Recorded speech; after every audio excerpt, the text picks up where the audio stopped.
Bonjour à tous, avec la parution de Demon Days de Peach Momoko dans la collection Panini Manga au format Perfect Edition. On pensait que cette édition, cette belle édition en hardcover, eh bien, avait du plomb dans l'aile et on pensait qu'elle avait été abandonnée. On avait même entendu que c'était pas forcément un énorme succès au moment de sa sortie en grand format. Je vous rappelle que Demon Days, c'est ce qu'on appelle le Momoko verse, c'est-à-dire la réinterprétation à la sauce estampe japonaise des personnages et mythes Marvel. Une série qui a pris tout le monde par surprise par sa beauté, son élégance et par son trait absolument incroyable, vraiment moderne, vraiment joli, qui nous montre tout le talent de Peach Momoko. C'est un pas de côté que fait Marvel, sorte de what if, sorte d'univers parallèle dans lequel Peach Momoko raconte un peu ce qu'elle veut et raconte ses propres histoires, mêlant tradition, mêlant mythes japonais, mêlant toute l'histoire qui fait la culture populaire du Japon avec bien les personnages Marvel. C'est un petit peu comme Sean Murphy qui a donc son Batman White Knight Universe et donc Peach Momoko elle a son univers Demon Days. Donc on avait cette belle édition et on se disait avec la sortie de celui-là qui je crois remporte un véritable succès et c'est tant mieux, donc c'est le même bouquin, c'est juste deux formats différents pour donner une nouvelle chance à ce récit et il mérite une seconde chance s'il n'a pas marché et si c'est vrai dans ce format-là parce que c'est remarquable, hein, c'est vraiment sublime et c'est vraiment étonnant de voir le talent de Peach Momoko qui est un peu la nouvelle star chez Marvel, mise en avant, qui est très demandée pour toutes ses couvertures. Elle en fait pas que chez Marvel d'ailleurs, alors maintenant un petit peu plus parce que je crois qu'elle est exclusive, mais pendant longtemps elle en a fait pour tout le monde, elle en a fait pour Brian Michael Bendis, elle en a fait pour plein de séries indépendantes qu'on a pu voir ça et là. Il y en avait une notamment pour la série Démon, vous le savez, de Snyder et Capullo. Voilà, elle a fait plein de couvertures variantes, elle est très demandée, c'est des couvertures variantes que les gens adorent et plébiscitent, donc ça fait partie de ces nouveaux talents qui émergent et qui rencontrent un véritable succès. Le format n'est pas du tout abandonné puisque la suite Demon Wars est sortie dans le même format. Voilà, donc vous avez la suite, donc le volume est un tout petit peu plus léger on va dire.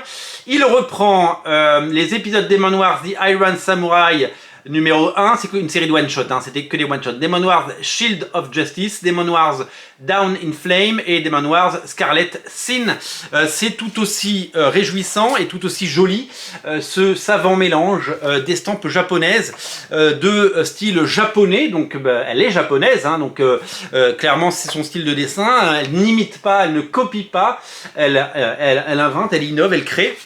Et c'est tout en douceur, c'est vraiment très joli et ça mérite un sacré coup d'œil parce que visuellement c'est un voyage vraiment et donc ça continue en grand format et moi qui suis un vieux monsieur, vous le savez, j'aime bien les beaux formats et j'aime bien les grands formats qui nous rappellent évidemment que ces choses sont jolies. On fera des pages à pages de ces bouquins parce que ça mérite vraiment le coup d'œil et c'est vraiment des choses très très jolies que je vous invite vraiment à découvrir parce que c'est vraiment réjouissant. Voilà, donc les deux collections vont cohabiter, Demon Days et Demon Wars. Pour le moment, Demon Wars n'est disponible que en grand format et Demon Days est disponible en petit format, donc le format manga, le format Perfect Edition chez Panini Manga, un titre qui donc sort du rayon comics et peut arriver par la grande porte au rayon manga. Et d'ailleurs, il était bien mis en avant puisque Peach Momoko était la star de d'Angoulême, puisque dans la bulle manga il y avait le stand Panini et dans le stand Panini il y avait Peach Momoko qui était là pour dédicacer.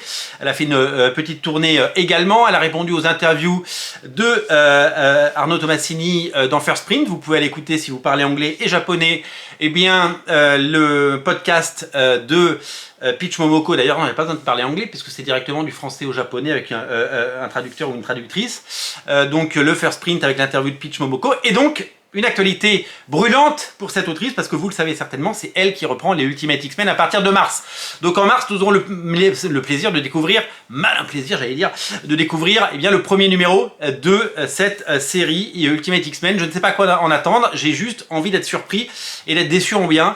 C'est nous verrons, nous jugerons sur pièce ce nouveau Ultimate X-Men par la nouvelle star. Pour l'heure, Demon Days il est toujours disponible en album. Demon Wars vient de sortir, merveille. Et si vous voulez le lire au rayon et au format manga, Demon Days est déjà disponible au format manga à petit prix. Voilà, 2 éditions pour séduire un maximum de public et pour toutes les bourses, puisqu'on n'est pas évidemment sur les mêmes échelles de valeur en termes de prix. Ça permet évidemment d'avoir le choix tout simplement et de pouvoir tous ensemble découvrir tout ça. Voilà, merci beaucoup pour merci beaucoup de m'avoir écouté et merci beaucoup à Panini de nous offrir de si belles lectures. On se retrouve très bientôt pour plein de nouvelles choses. Salut!